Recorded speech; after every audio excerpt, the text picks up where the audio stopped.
Okay. Okay, so we continue. So we were discussing, whether we should print the text or not. So we decided to have it on the screen because, again, we can save a lot of resources like this where, we have, 20, 30, 40 people. Everybody has a text, paper text, and at the end nobody uses it. And so I think it's a really good way of a small step, but it is a step. So if you can show the Vajrasattva purification.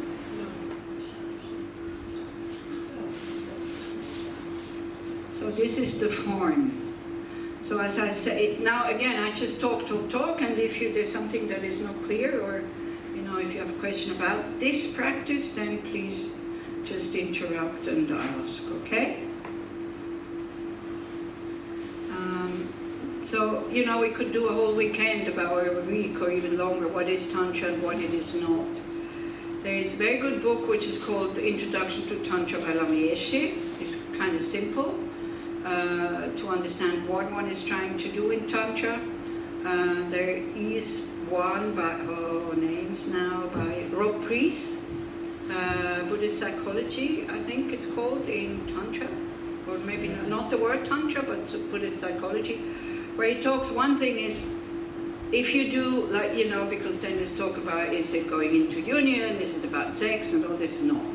I mean, not, if you get instructions from a Tibetan guru, unless he is a fake guru, and you're a nice lady, and he wants to go to bed with you, which also happened.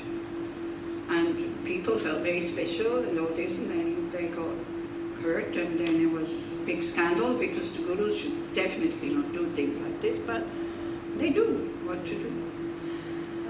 So be careful, like this. But Tantra is training the mind to go.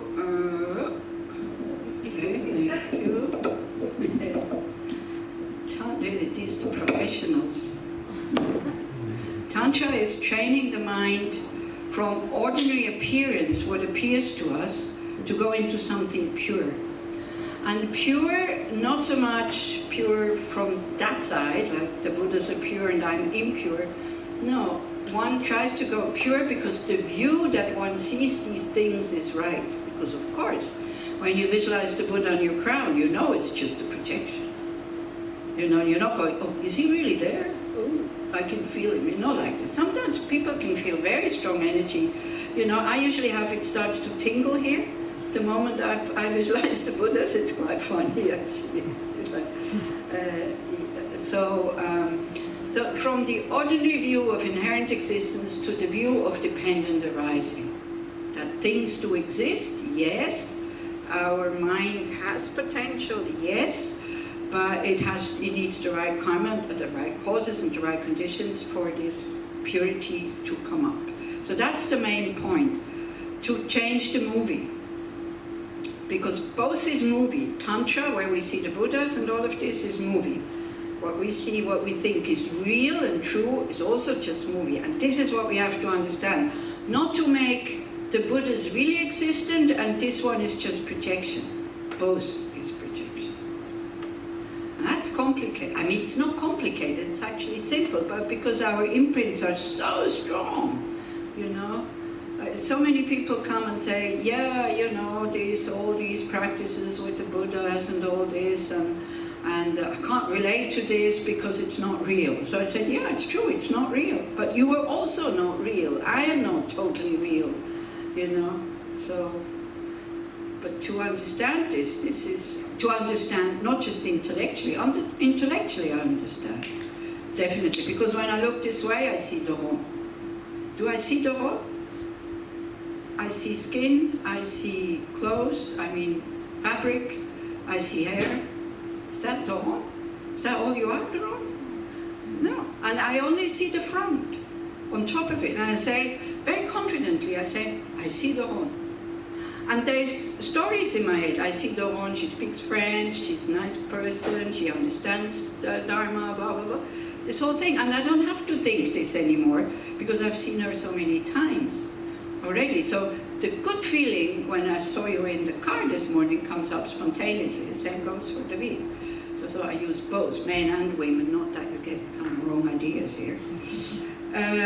So I was very happy because there's all this, my own perception behind it. Maybe somebody else would have seen you completely different, same form, the same voice, the same this, that. So this is what we're trying to understand, that nothing is really real. As Ona said, it's like just conceptually real. Is it Ona or is it Ona? Yeah? Yeah, sometimes Ofra, Ona, oh this and that. People get quite upset, you know, if I change the names a bit. And so sorry, if I misspell your name, then I'm sorry about it. Also about Israel, somebody's told me that's not the way you pronounce it. So I said, well, I don't know. Anyway, so one talks about this to go from ordinary view to pure view, and for that we have lots of obstacles to do that. Now, and then of course it's Tibetan, you know. So is this an appealing form? Not so sure. But yeah, Tommy is nodding because you're familiar with it, okay? But if you look at Shakyamuni Buddha, that is definitely appealing. Otherwise, you wouldn't find him in all the garden centers. You know, if that form would not do something to people's minds, even though they have no idea who that person is or what it is, they buy it. Because why? Because there must be something that is appealing. And what is appealing is peace. You know, it's peaceful and kindness. But then you also have Buddhas who are like this. So, which shows us that you can do things. This is also in Tantra, one talks a lot about how to do things in a peaceful way, in an increasing way, so that you have to do put a lot of money in the box there because you need positive karma. That would be yellow, so peaceful is white, yellow is increasing, red is like in a magnetizing way. People are so fascinated by you that they do whatever you tell them to do. That's usually red. The red Buddhas is symbolized by the red color. And of course dark blue, black is wrathful. These are, sometimes we talk about 4 activities, the 4 ways of doing things. In a peaceful way, sometimes very appropriate, sometimes not. Sometimes you have to go in with wrath. But before you go in with wrath, make sure you're not angry so that you're calm and you're doing it like a mom or a dad who tries to protect his children from doing something harmful. And that's difficult if it's not your children. Sometimes I think it's even difficult with one's children not to be angry. But then with the children, the anger goes very quickly, isn't it? Because love is much stronger. But with people who we're not attached to, woof, that can stay a long time. So, you know, when I said last year, or no, what was it, in April, I said, I want to do a 1-week Vajrasattva retreat. Everybody said, you know, it's not going to work, nobody comes. I tell you, I don't care if only one person comes. Because just because, how many million people in Israel? 7, 8, 9? Almost 9. 9. You know, if 9 million people, you know, -1 don't want to do it, it's fine with me. But not doing it because only one wants to do it and these other 9 million -1, this for me is no reason not to do it.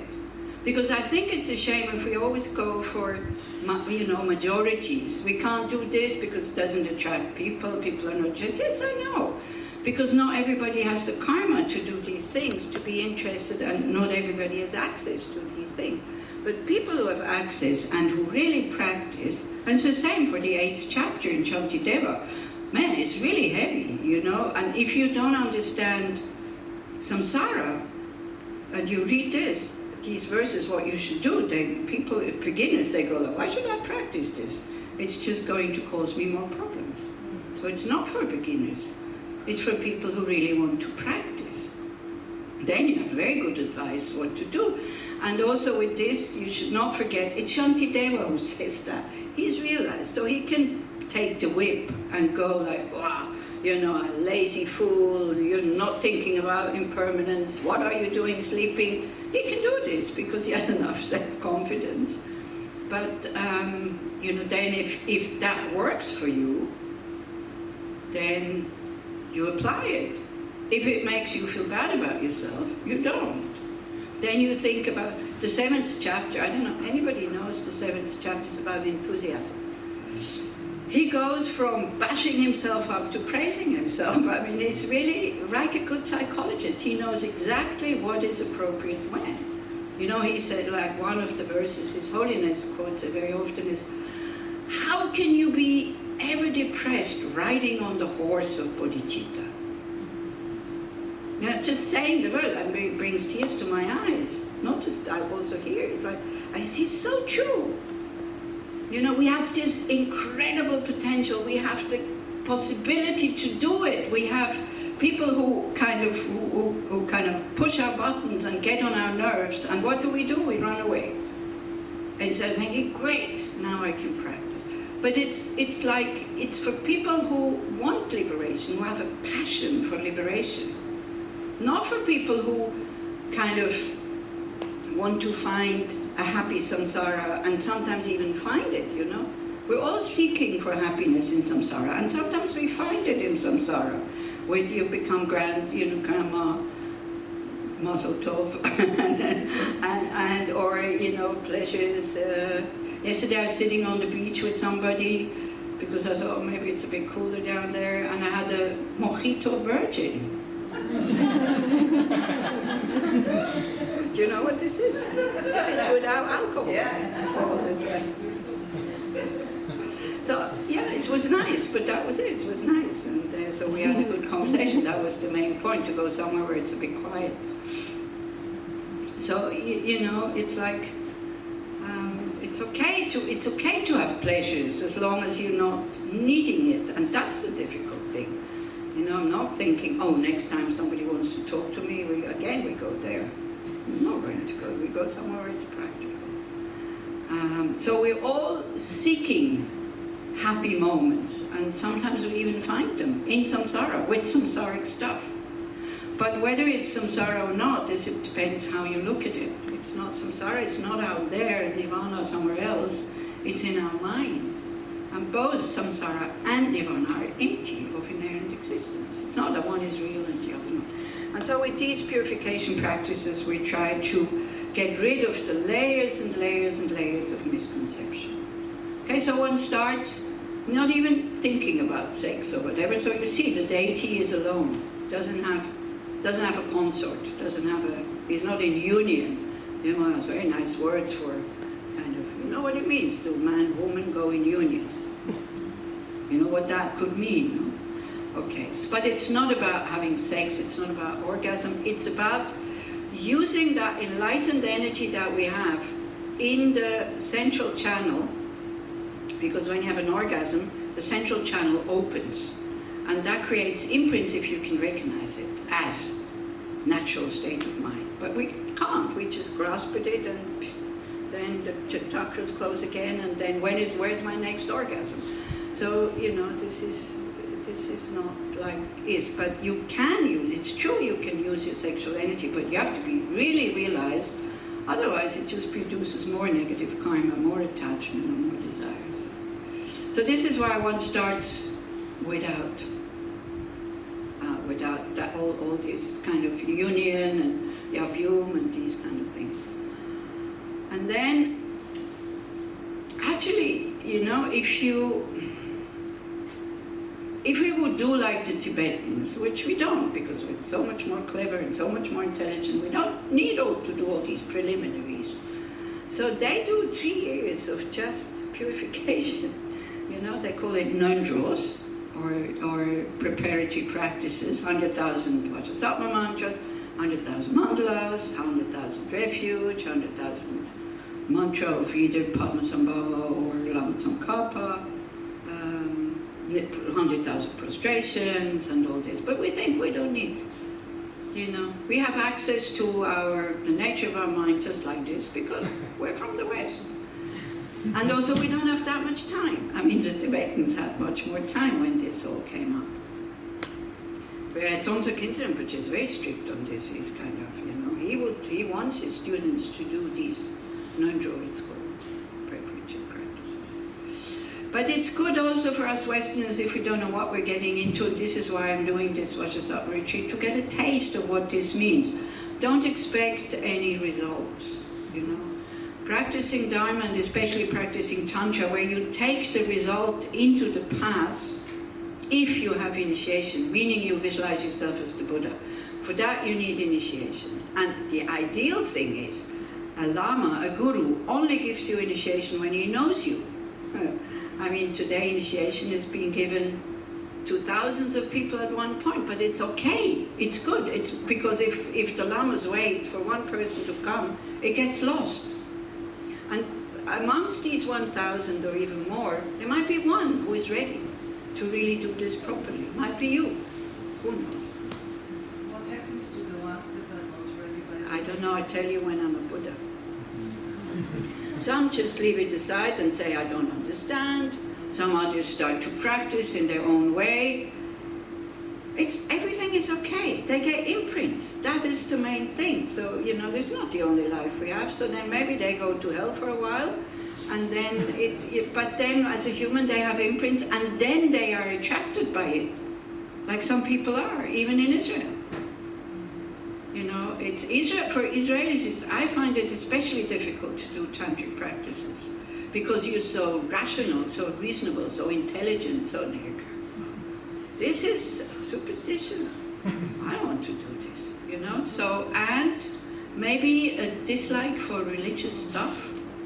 Maybe also, I don't know. I grew up totally unreligiously, and people around me, I didn't know anybody who was behaving in a bad way who was religious, so I don't know. So this is why I also thought it was strange, that's for sure.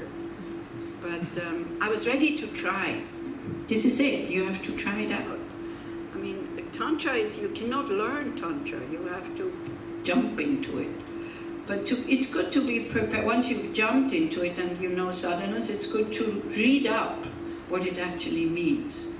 I think Jeffrey Hopkins also has one, maybe also Introduction to Tantra. There's quite a few books on what this is all about. But in general, before you go into doing long retreats, serious, then one has to have a good intellectual understanding of renunciation, bodhicitta, emptiness. Then it makes sense. And before, it's just trying out, so it's okay, it's okay to try it. And this is why also I added, if you go a bit further. So anyway, maybe just briefly, what you see is Dorje and bell. He's holding Dorje and bell. These are two implements that represent compassion or bodhicitta, conventional bodhicitta, and wisdom. The bell is the female side, is going for wisdom, the wisdom of emptiness, and the Dorje, this one thing here, is the male side is compassion or conventional bodhicitta. Now I see sometimes the females, they go, what? They want both sides, the females. When I say, oh, female is wisdom, they go like, oh, yeah. When I say male is is compassion, they go, what? It's the union of these two, which has nothing to do with ordinary male and female and this and that. Yeah, don't bring it into ordinary kind of thinking, all this. So it's the union of it. So sometimes you see Vajrasattva sitting like this, and sometimes he's sitting like that. I don't know why. People ask me, why is it sometimes like this? I don't know. This also, the lamas they go like, just do the practice. What are you interested in these kind of details? Yeah. I think at one point it was Khandrola, when people were kind of really asking all kinds of questions, is it totally white or is it a bit off-white? She said, just do it, because these kind of practices are for a mind that is more subtle than our mind up here. Now, if you bring these subtle things up to your intellectual mind, you will never get it. If you just do it with faith and trust, and this is why it's good to know the teachings of the Buddha, all of a sudden you start to understand without any words. and not even, this is all about, you start to feel that something works. But if you, at all costs, you want to understand, it's like taking my computer apart, but because I want to see how it works, I will still not know how it works. And then it's broken, and I can't use it anymore. It's a bit like this.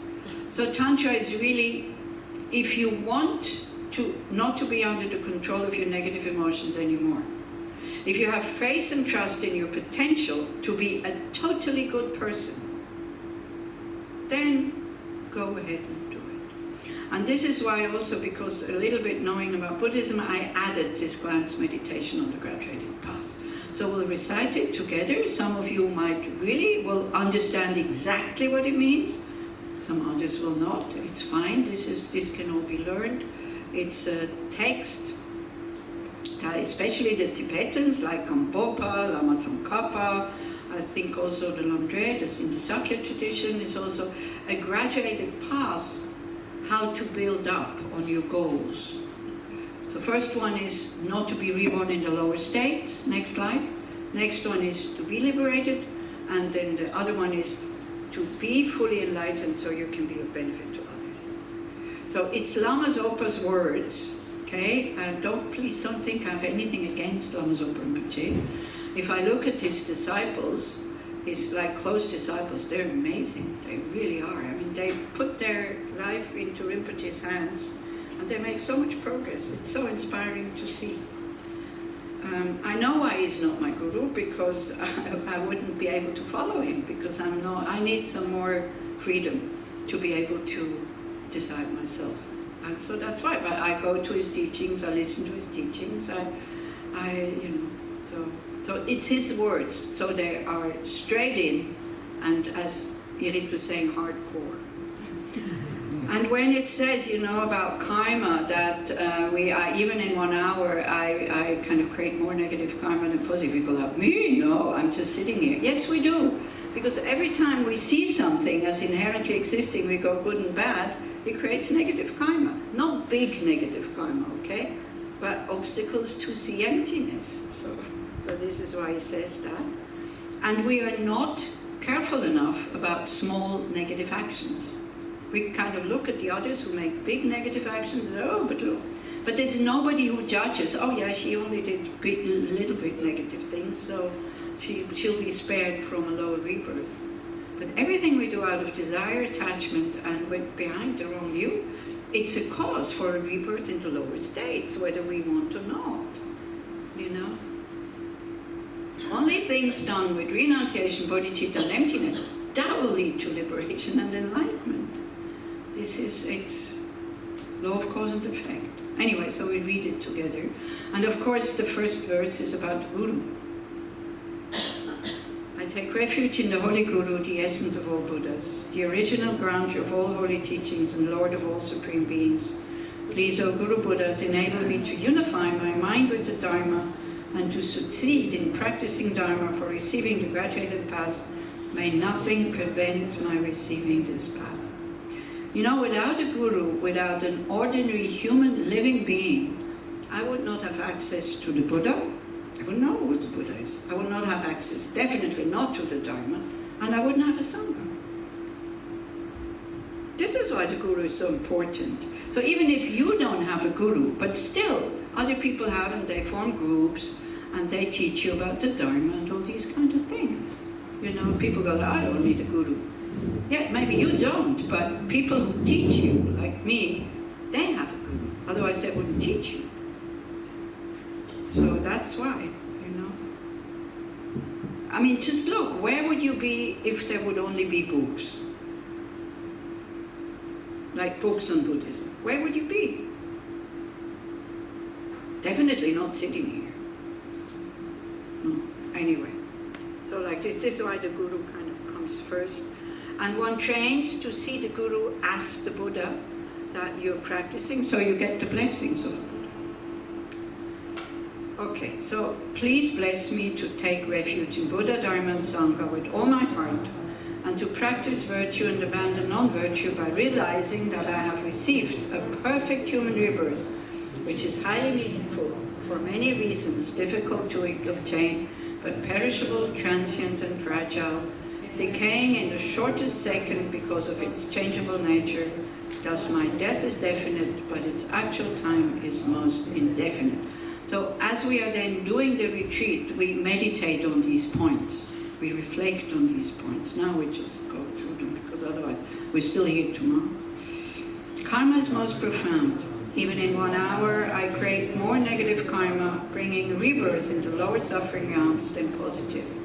Even the smallest negative action has so many suffering results, and the ability of karma created to bring its results is never lost, even after more eons that the ordinary mind can imagine, and the sufferings of the 3 lower realms are very unimaginably unbearable. Okay, so it's not as heavy as the one text that is in the precepts. So this is then we stop doing negative karma, then we're not going to be reborn as an animal, a hungry ghost, or a hell being. But then it's not enough.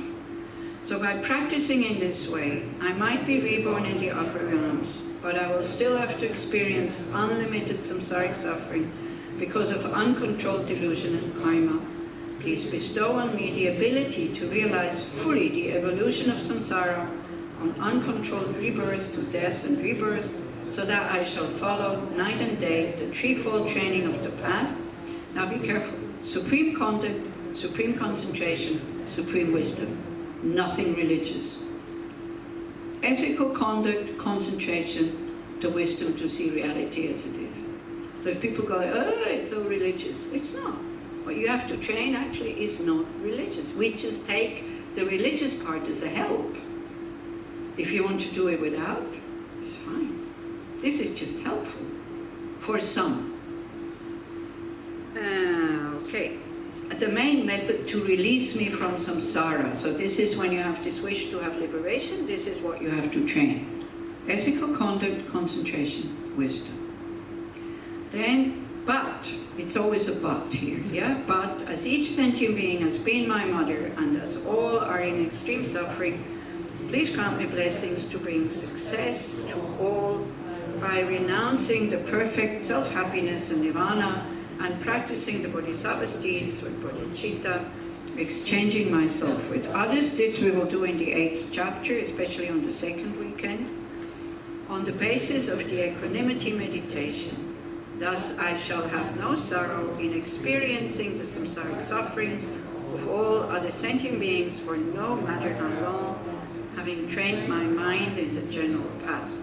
What I wanted to add, because I heard Irit kind of talking about the 8th chapter, not that I understand Hebrew, but I hear Shanti Deva, I hear meditation, then I know she's talking about the 8th chapter, because that is the headline. But it's not about meditation. It's about what prevents us from sitting down to meditate. It's about renunciation of samsara. And it's the 8th chapter, so that means there's 7 chapters that come before. So if you know the 7 chapters, you're prepared for this. And if you're still studying that text, it also means you're ready for the 8th chapter. If you just jump into the 8th chapter, then you go, he really spoils your fun of samsara. Totally. And then you go like, oh, I have so little pleasure. Why would I do this also? Yeah, so it's not what he means. It's you have to do the whole, you don't have to. But to really understand, you have to understand chapter 1, where it talks about the benefits of bodhicitta, chapter 2, where it starts to even out our very kind of confused mind a little bit, making it wider, making it more open, doing the 7 limbs. And the 3rd chapter, he takes refuge in bodhisattva vows. The 4th and the 5th chapter, that is about meditation, about mindfulness. How to be mindful in daily life, called conscientiousness and attention or something like that. How to behave in a mindful way. 6th chapter, this is the one that is the best known, about patience.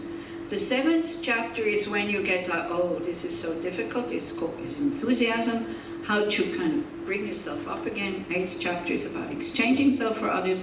9th is about wisdom, and the 10th is the dedication. So it's a text, not just one chapter. It's beautiful.